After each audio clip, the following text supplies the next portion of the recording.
liked it. I liked it a lot. It was a case of, I think because the day was finished. It's a real driving album, even though there's not really driving songs in it. It's not like you're going to be hearing, Life is a Highway or Get Your Motor Running or anything else like that.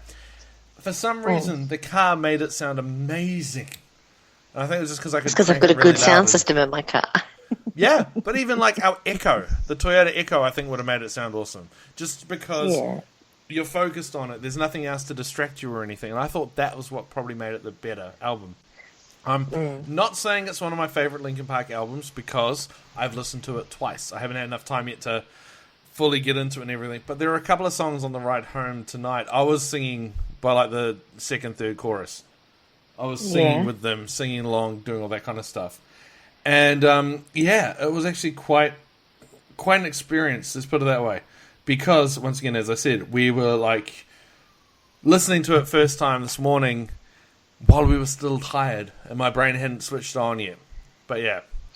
There's a couple of pop-ish songs, or pop-like songs, but there's a song at the end of it. Okay, I know what you're doing, Bex. Just a side note here. Can you stop sending photos of the cat? Why? Every time you do, the quality of your thing drops because it's trying to send the data and everything. So, send them to me afterwards, okay? Love them. Okay. Yeah, I can be semi-professional about this. It's like, stop sending me fucking cat photos. Sorry for cute. Now. Sorry for Now. There's a song called Sorry for Now, and it's got like a dubstep thing halfway through it. It's strange. It's really strange because you're like, this is Linkin Park, and I'm hearing a dubstep drop kind of thing. It's. I'll be honest with you, it sounded really, really cool, but I was like, if this was anyone else's song, I'd probably be going, this is decent. With Linkin Park, I was like, it's decent, but... And I don't know why. I couldn't explain it. It's because they're experimenting with new sounds. Yeah, but they've always done that. Every album's been different from the last, except for Meteora to Hybrid Theory, because they were pretty much... Meteora was Hybrid Theory Part 2. And then it went to Minutes to Midnight, which sounded a bit more stadium rocky. And then you went to 1,000 Suns, which was their experimental, bring on everything and make the whole album a song and a story kind of album, a concept album. That's what I was looking for. Then they did Living Things, which did a little bit more of the... I love that album so much. Electrical sounds. Electrical? You know what I mean. And then they did...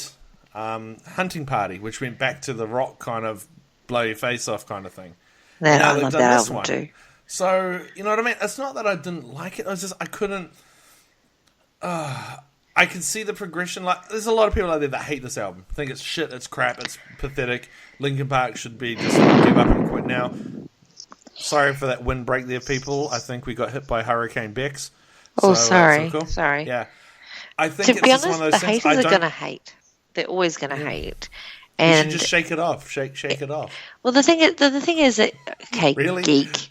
Thank you. I think the thing is that people who call themselves diehard fans and who cannot adjust with a band taking their music to lots of different places are not diehard fans. There's just no way, because it's like a rugby team. You don't drop your rugby team every time they lose a game. You stick with them because you're supportive. They're you know. I like how you went there with the rugby, but I think I could make it a little bit better of an analogy. It's not like you don't lose a game. It's not a case of when they change the team. To be exactly. Honest, the All Blacks for me are, you got Christian Cullen, John Alomu, Zinzan Brooke. Granted, I don't think any of these people played together at the same time. Zinzan Brooke and Jonah did. Yeah, you got Justin Marshall, you got Sean Fitzpatrick, you got Grant Fox, that kind of thing. You got those people, but it doesn't. They haven't played for fuck long. I think Jonah Alomu's passed, sadly. Christian Cullen's not playing it anymore. Like none of the names I just said didn't play rugby anymore. No. Doesn't mean I don't like the All Blacks still. I'll still watch the All Blacks. And I think that's what most people are. They've kind of gone, oh, Jonah's gone. Oh, wait, I don't mean that in that way. I mean, Jonah's left the team. I'm not watching them anymore. I don't care. That's it. Yeah. Zinni's not playing. They can fuck off. That kind of thing. Absolutely. It's a case of it's changed because that's what they do. And I like the fact that they, our age, so slightly older than us. Like, I think they're starting to get closer to 40 than we are. Can you imagine a bunch of 40-year-olds running around singing, going, what's the one, it's about like Paper Cut, like singing a song like Paper Cut, and how weird it would be, Yeah, I mean, they're changing up this. They are, and you know what I like about this album is it's not just music to them. These guys have, put a lot of love and thought behind their albums, and this one in particular really hits it at home for them because it's about all their struggles, their personal struggles, and the love and support of their families and stuff over the decades. Because Linkin Park have been around for more than 2 decades now. Almost. They would have been around, yep. For about 2 decades. I think they released... Release-wise... 93. No. Hush your mouth. Hush your mouth. What year are we? 97. Hybrid Theory came out 99. Well, there you go. So they've been around for nearly 2 decades. Years. But the band had been around for like 3 or 4 years beforehand. So exactly. Yeah, release history. Yeah. So it's nice because it kind of brings out the emotion in it. I mean, what does everybody get the cranks with bloody Taylor Swift and she pops out a ballad instead of a poppy jump around the room kind of song, or she went from country chick to stadium tours. So it's Absolutely. kind of like, well... Oh, what about when Katy Perry went from chapel music to skanky awesome rock now to weird... have you heard that Bon Appetit song? Oh, yeah, I don't even listen to shit anymore. It's a weird song, especially the music video. It's weird. When a Katy Perry song comes in saying, not safe for work, I went, ooh, okay. And then I watched it and I'm like, oh, damn it, fine, whatever. Not even a side boob. There was no titty. I was just like, oh, come on, Katie. Let me see titty. Let me see a little titty. Come on. I don't know.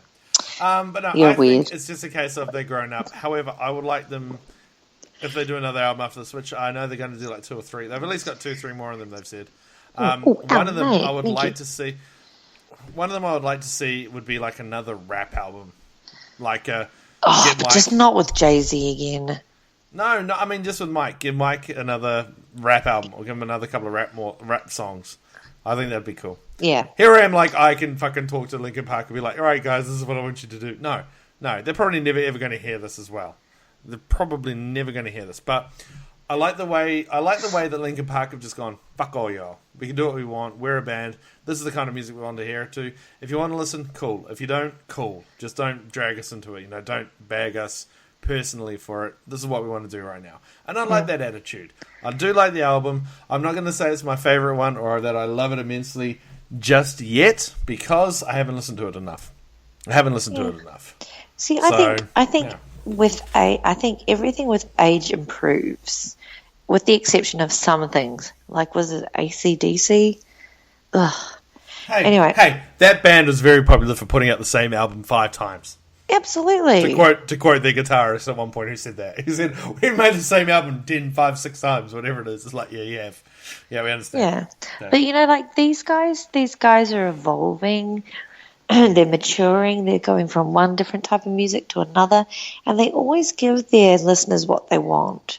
When they play their concerts, when we went to their concert, they didn't just play music from, what album was it that we went to see when they came to New Zealand? Ow, Minky, that's my armpit. Sorry. She's getting all frisky. Oh my god. This is the best audio ever. It was the Living Things album. The Living Things album. Okay. Yep. So they didn't just play things from Living Things. They played things from everything, right back to their very first album. I just think it's a case of they can do what they want, and they're one of the bands that will give it a try, give it their best. If it works, cool. If it doesn't, hey, we tried it, and that's what I think they've done with this. And I have a feeling that I will end up liking it a lot more. I just don't think it's going to be one that I'll put on to mow the lawns. I think it's going to be my cruising in the car, I need something to play, I will reach for this one. You know what I mean? It's not the I jump think around the that's room kind of music. It's not the screw the world, I want to get angry, which you need to do when you cut the lawns. It's more of a... If you were to get drunk and start a fight in the middle of a pub or a brawl, you want to have Hybrid Theory, you want to have The Hunting Party, you want to have Meteora, right? Yeah. If you want to be whacked out on funny cigarettes and watch really cool coloured shows and stuff like that, you'd put on Living Things. If you want to contemplate the world and how fucked we are right now, you'd put on 1,000 Suns, right? But if you want to sit there, relax and chill and just chill, really, you'd reach for this album. And reflect, I think, is probably the best word to use for it. The title song for the album, One More Light, is about them finding out that one of their friends passed away through cancer. So now when you listen to that song on your way home, you're going to cry. Because I always did on the way home. You will. I know you will. You'll call me up afterwards. You'll be like, you son of a bitch. You wanker. I know. It'll be fun. But yeah, no. So we've spent about 10, 15 minutes now on Linkin Park. So all I got to say is, if you're going to listen to it, open mind. Go for it. You know, like, it's awesome. I imagine myself, if I'm seeing songs, like I'm in a big rock stadium kind of thing, and my mum and dad are in the crowd. I know it sounds really stupid and weird, but I don't think mum and dad would kind of like me rocking around and singing, you know, like, fuck you, I won't do it, you tell me. Or the incredibly fast raps that I can do and all that kind of stuff. They were in their 40s when they sung that song too. Audio Slave. Was it Audio Slave? It was Rage Against the Machine, and they were like 23. Machine. Yeah, they were 23. So I'm sure they were older than that. Anyway, sorry, they were 24. It doesn't really matter. It doesn't. They were nowhere near their 40s. That was off like their debut album back in like 97 or something. So yeah. But anyway, let's move on. I just imagine that, and this album here is the one I would imagine singing in front of my parents, which is, I know, very strange, but that's what I think of anyway. I think of situations as to where this would be awesome, and it would be a great album to play in front of, like, saying, if you were opening up for Robbie Williams or Elton John, or something that everyone can enjoy, you know, not like saying you're going to start busting out for Eminem, you know, which my nana probably would hate, you know what I mean? Exactly. Yeah, my nana would like this album, that kind of how I see things, so yeah. Exactly, anyway, exactly. We need to go. We do. We actually do. We've talked for too long, and you've been attacked by cats for too much, so I'm trying to figure out how I'm going to cut that out. It's okay. Minky rolled over and stuck her claws into my armpit. Oh. I know, we can hear it. Sorry. She was having a nice cuddle, and then she went, no. Yep. Welcome to the world of cats. Wow. Ladies and gentlemen, boys and girls, thank you so very much for listening to our show. My name is Gareth. I'm Bex. And if you would like to find out any more about us, jump on Google, look for Gareth's Random Ramblings, and basically do that. Everything will be on there. We have all our Twitters and everything on our website, so check them all out. Oh, great, and, we do. We do. I really should look at our website. My God, you really need to do shit more than just sit here and talk, really, don't you? You and I need to talk about your contract. I'm just saying. All right, then. Well, after that lovely bombshell, it's a good night from me. And a see you next week from me. I don't know. We will think of a way. We have to think of a way to exit these shows, because at the moment we're just like, fuck it. Bye. See ya. I need to think of a proper way. That can be your homework, Bex. You can think of a way that we can finish the show. No more work. No. You don't pay attention to the text I send you. You don't pay attention to the website. Didn't send you don't me pay one. any attention to the bloody things. Oh my God. Oh my God. All right, everybody. Love you so very much. Thanks for listening. We'll catch you next week. See ya. He's just a guy. He loves to ramble randomly across the wire. It's Gareth.